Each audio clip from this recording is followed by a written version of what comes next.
Well, hi there. How are you doing? My name is Eddie Ludlow. I'm the founder of the Whisky Lounge, and I'm delighted to be presenting another session of the Festival in a Box 2.0. This session, we have Mike Fisher from the English Whisky Co. on to talk about the English Whisky Smoky bottling.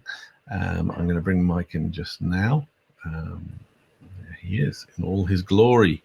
How are you doing, Eddie? I'm all right, thank you. Thankfully, not in all your glory, to be fair. No, exactly. No, that would be a bit of a shock, to be honest. Yes, we definitely don't need that at this time. No. How's things? All right, all good. The sun is shining, so it's it makes things feel a little bit better, and hopefully the world's opening up slightly. So hopefully we can get back out there. As somebody who's always, up until the world went crazy, was always on the road here and there. And then to suddenly not leave my house for what seems like an age is it's great that things are hopefully starting to open up a little bit more. No, for sure. We're all raring to go, aren't we? Exactly, I think so. Well, listen, thanks so much for agreeing to come on today. That's okay. I know myself and the viewers will be very excited to taste the Smoky. So I've just poured myself a wee dram myself. I should really do the same. Actually, you should definitely do the same. Might make it easier to taste it. Not that I've not tasted it before, I must admit. So it's. I'm sure. It's one of my favourites. Well, why don't you just while we're kind of nosing that, just give us a little bit of background on yourself and what you do with English Whisky and how you got to be doing what you do. Okay, so I think my official title is Head of Global Sales, and or something quite big and preposterous like that. But because we're such a small team at the distillery, there's only like half a dozen or so really of us within the team. It encompasses everything. Does my role. So everything from new product development. So I have a big role within that, and then obviously all the sales come through myself, whether it be export sales or whether it be in the UK. And I've been now with the English distillery with English Whisky for about 4 years or so. But my actual experience with English Whisky Co. started a long time before that. So right from the inception of English Whisky, I've actually been involved. And when they finally got to their releasing the first whiskey, I worked for a company called Gordon MacPhail at the time, and we were the UK distributor of English Whisky, and that's where I actually fell in love with English Whisky Co. stuff. I always felt that the spirit was absolutely blinding and really, really good, and I just felt that the whole ethos behind it, the family orientated distillery and locally produced stuff was a real, just really, it sang a tune to me really. And then I got the opportunity, let's say about 4 years ago, to actually join direct with the distillery and take over the sales and everything like that. So, and we've done quite a lot since I actually joined, and we've done quite a lot with our packaging and that sort of thing, but also sales have increased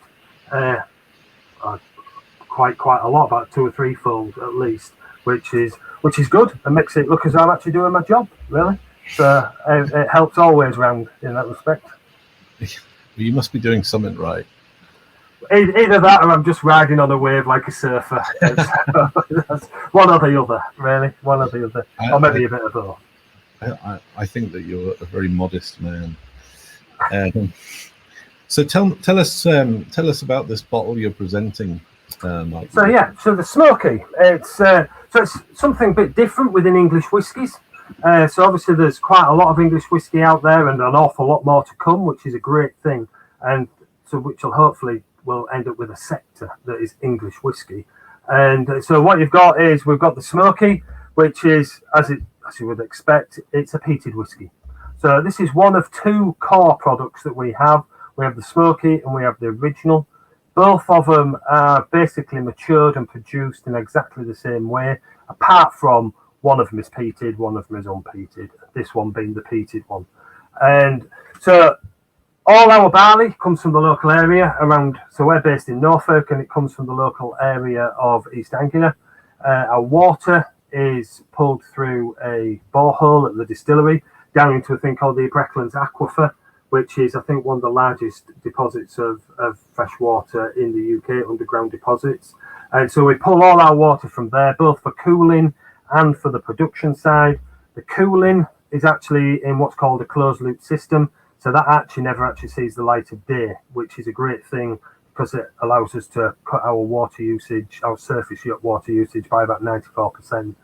But all the water that comes out of the Brecons Aquifer is really hard water. And from a harder water, you'll always get a sweeter spirit. And then we ferment for around 96 hours. So you're getting an awful lot of tropical fruits coming through. And I think even though this is peated and on a ppm level, you would think it's really in your face peated, because I think it's on the level with, say, I don't know, Lagavulin or Lafroig or something like that. But it's a different sort of connotation, and you get our sweet spirit. Also, we've got a very short cut on our still. So what we're doing on that is we're actually picking up the smoke. So there's a lot of smoke in there, but less of the dry phenols, so less of that sort of TCP-ness, and a lot more of the smoke coming in there. So, which I think gives for a really, really lovely whiskey. So, like I said, both this and the original are produced in the same way. There's no computers or anything like that at the distillery. It's all done by hand, and there's literally the three ingredients as there should be. There's water, yeast, and malted barley, and that's it. Every part of the process is done at the distillery, apart from the malting, which is done by a company called Crisps, which are literally just down the road from us in a place called Fakenham. So it's all quite local. And then they all go into a mixture of first fill and refill American oak, so ex-bourbon, which we bring in direct from Jim Beam. And I think it sits absolutely beautiful with it. It really, really does. Both this and the unpeated. That's where our sweet spirit really sits quite well, is in the bourbon casks. And are you able to tell us, sort of roughly the age ranges of the whiskies that have gone into here, Mike? Yeah, so it's a non-age stated. Yes. To be honest, it's about the flavour profile, and I think sometimes people get get confused with non-age stated whiskies, that they feel that it's just a way of pumping out some liquid that's 3 years in a day, and it's not. It's what it does is, because we're small and we haven't got this massive inventory of stock to be pulling from that we've been making for dozens of years or anything like that. What it allows us to do is it gives us that scope to be able to keep the same flavour profile. But sometimes the Smoky might have some 7-year-old liquid in it, which I think it has at the moment. But that's maybe to give it a little bit more depth. But it'll have 3-year-old liquid in there as well. So on the Smoky, anywhere between 3 and 7 at the moment. The next batch we do, because it's all done in batches, it might have some 5-year-old in there and some 3-year-old, and it's just really getting that flavour profile. It's a bit like old-fashioned blending, really, in that sort of respect, that you're wanting to buy a Smoky today, and when you buy it in 2 years' time, you want that Smoky to taste the same as it did like 3 or 4 years ago, or whenever it was. You can't have that fluctuation. That's what the small batches that we do is for, you have lots and lots of fluctuation and differences and different nuances with the tastes and that sort of thing. So the age range is anywhere between 3 and 7 years old. Mm-hmm. All of it done in refill and first fill ex-bourbon, and you get that so much on the nose straight away. I think. Yeah. No, you definitely get the tropical fruit characteristics that you were mentioning. I think you get a tiny bit of smoked ham in there as well, but none of the real dry phenols really. No. And then obviously you've got your vanilla in there as well. Yeah, no, it's nice because the peat just kind of balances out the sweetness a little bit rather than smothering it as peat sometimes does if it's used. I think what we always try and do is it's all. I think a lot of it's. I think David at the distillery, our head distillery, is very, very keen on the distillery character always coming through, and he's a big believer in, because of his brewing background, I think, and he's a very, very big believer in the fermentation and everything, which gives you those tropical fruits into it. And I think also I spent a number of years with G&M, and they were very, very much into wood and that sort of thing. And I think we're always looking for that balance. We never want a whiskey that's going to dominate. A cask that's going to dominate the whiskey. You want that balance. You always want to get your distillery character going through there. And if you want a massive sherry bomb, I always think, well, go buy a bottle of sherry. It's a downside cheaper. So it's you always want that balance, and that's what we're always striving to do. And I think any of our whiskies that you taste, whether they be peated, unpeated, sherry finished, or rum, or any of the other ones we do, you'll always get that tropical fruit sweetness coming through on it as well. Mm-hmm.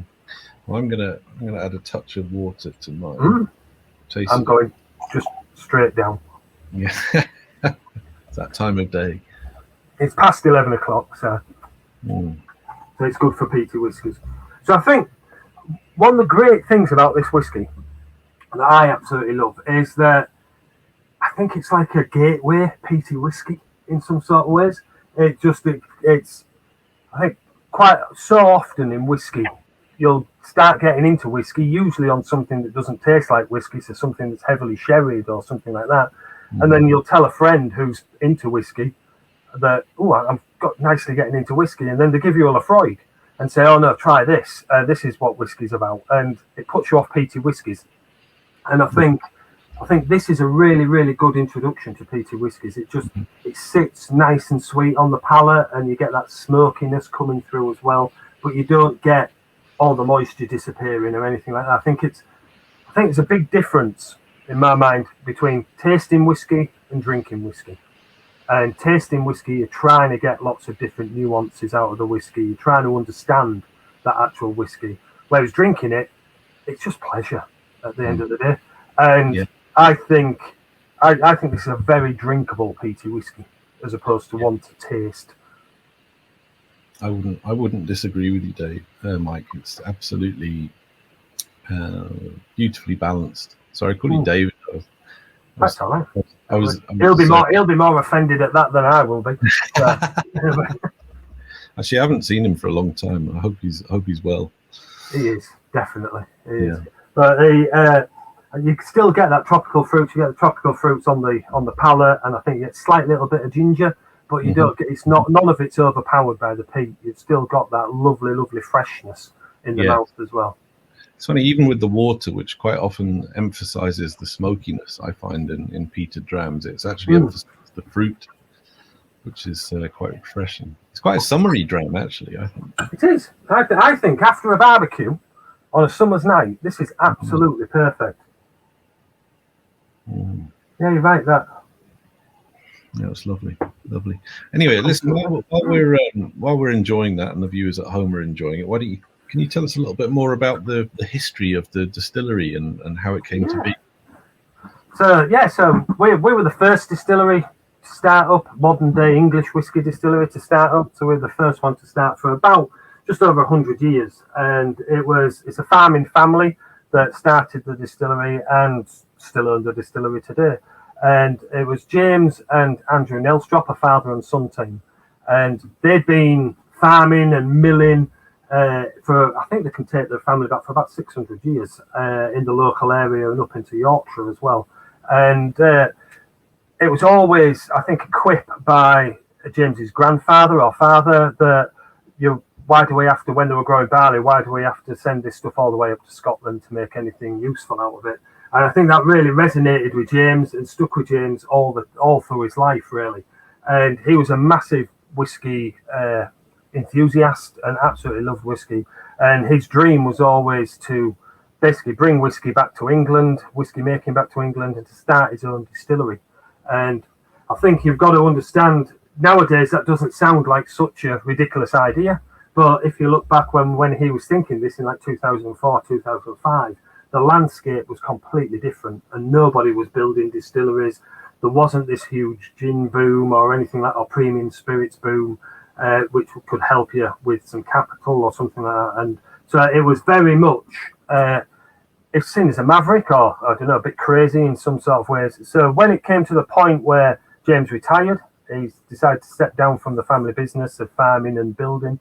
He decided to pump all his money into building a distillery. And his first initial thoughts was to do this very small sort of cottage distillery producing a few casks every year. I mean, I think to scratch an itch for one respect, and to keep him and his friends and family in whiskey going forward.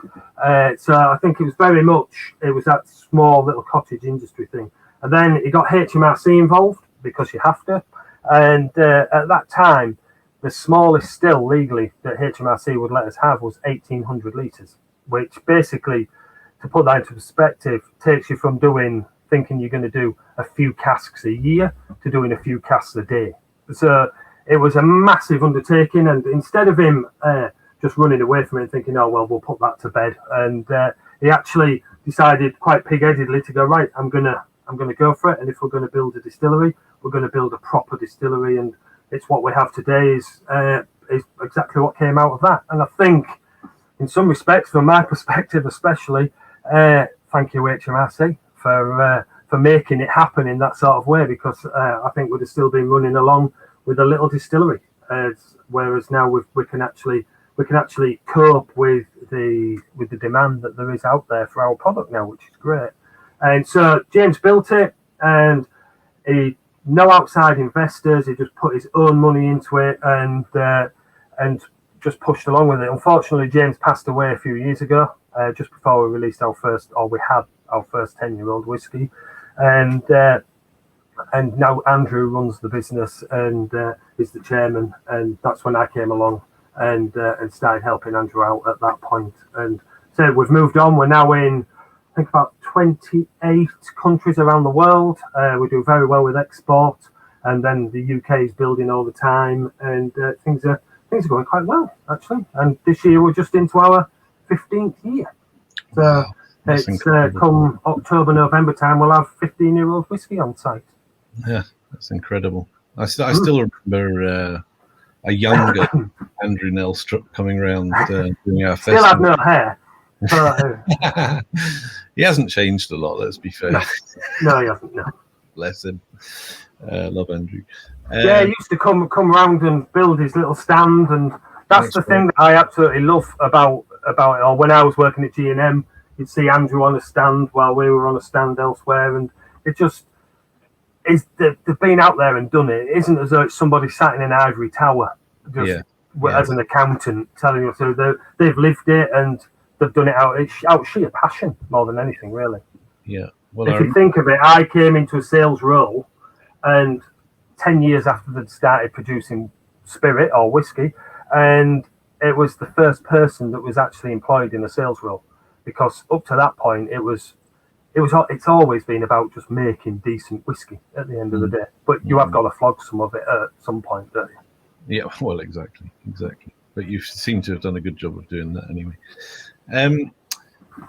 Are there any particular quirks or differences in the production process, Mike, that would kind of... I wouldn't say real quirks. I wouldn't say that we've got some sort of special equipment or some crazy crackpot sort of Charlie and the Chocolate Factory sort of thing going on. But I think one of the main things in our production is David. So David has been with us right from the beginning. He used to be a master brewer at Green King, and then he came into us under the watchful eye of Ian Henderson, who helped us set up and stayed with us for about 6 months. And Ian was the legendary distiller up at Lefroy for a lot of years. So that's where David really cut his teeth. And I think the thing is, I think David's quite passionate from the, like I say, the brewing influence of through into the spirit. And it was David who ended up cutting the cut on the spirit still. So we get that sweetness coming through, and I think that's an awful lot of that to do with David. I think the fact that it's all on hand, and I think the hard water that we use from the Brecklands Aquifer is quite a nuance for us. I think a lot of it is just that we're all left to our own devices, and it's very, very much, there's a lot of trust in the distillery of people who just get on and do a really, really good job. And so there's no magical touch or anything, but I think that David's one of the main parts of it. And I think also the temperature and the atmosphere in Norfolk is quite different in our maturation. We have about 5% angel share, and that makes a big difference to the activation that's in the cask. So I think we do get that sort of slight maturity in our whiskey at a younger age, and I think that works quite well with, as you see stuff come through, really. Yeah, thanks for that. So obviously with lockdown and everything easing, things starting to ease off slightly, hopefully, start talking about the future and what plans there are for the distillery. Are there any expansion plans or exciting new lines that we should be looking out for? So we have got some really I think exciting things that I've tasted in the last few months, which I can't really say too much about. But we do a range of grains which we've been sitting down for quite a while. There's these ones here which like the farmers and the parched and that sort of thing, which we've always done very small quantities of, and we've got some exciting things within that range that are going to come out in the next, between the next 6 and 18 months that I'm really excited about. Some of it's very young, some of it's a little bit older, and they all sit really well.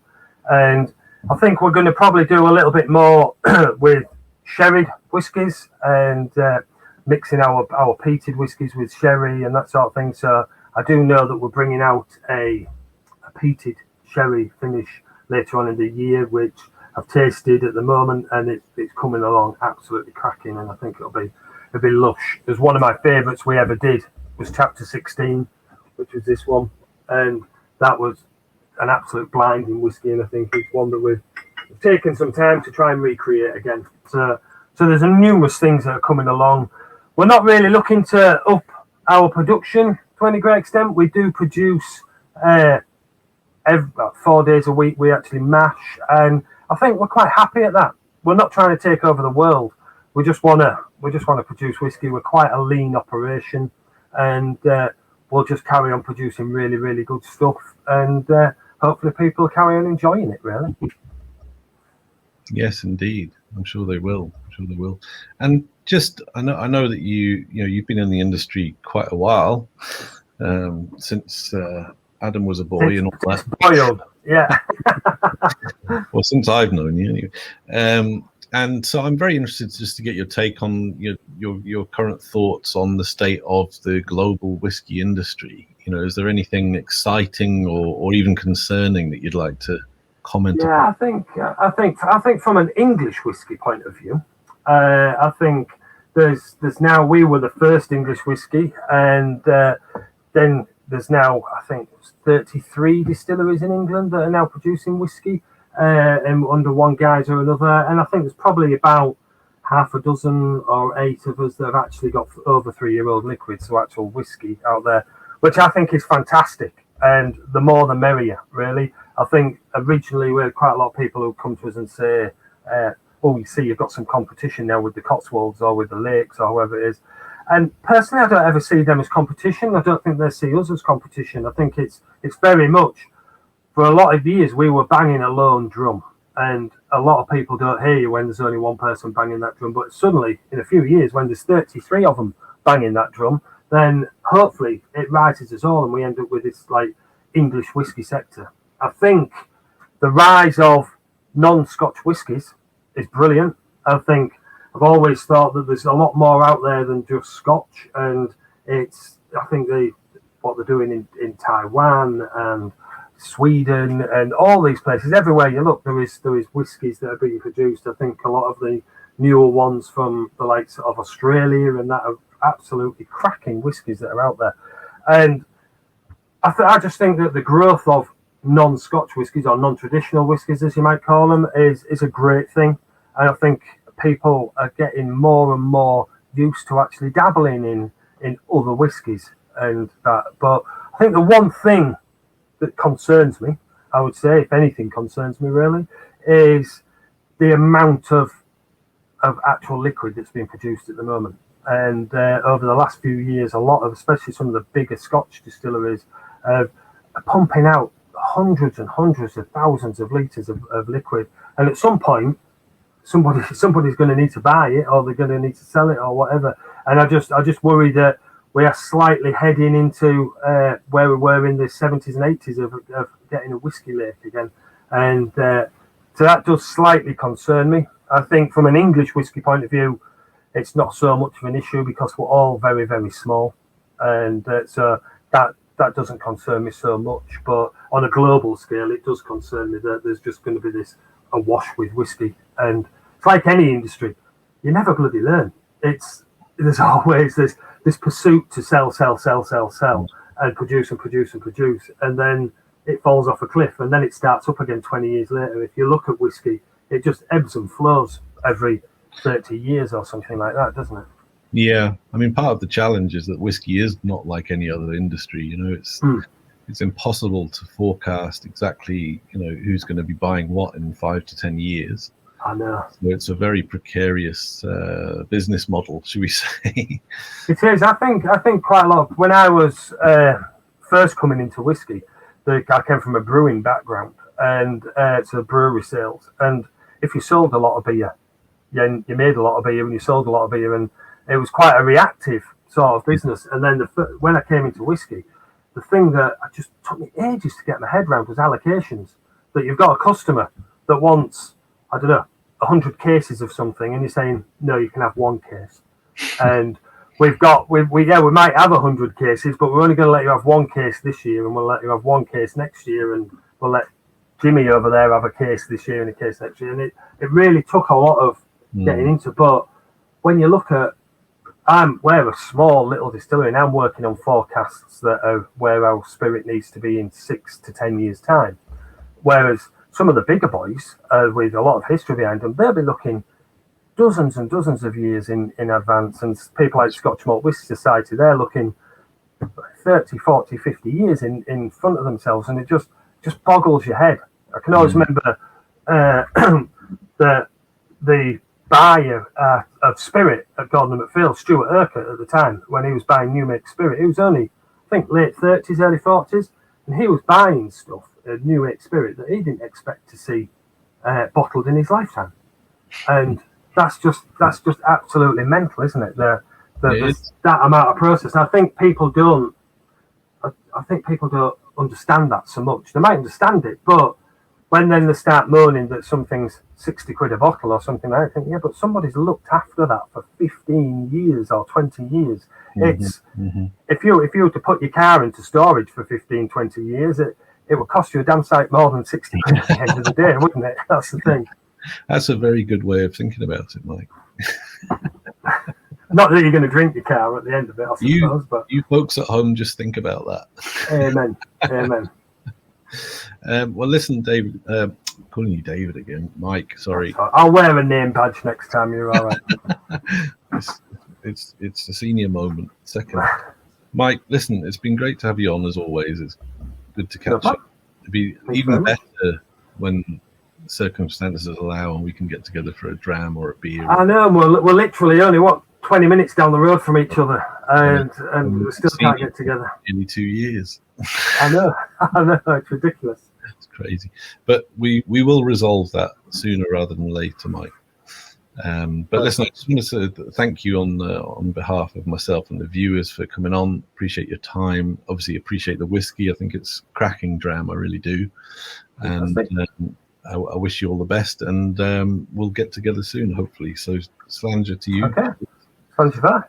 Enjoy. Thank you very much.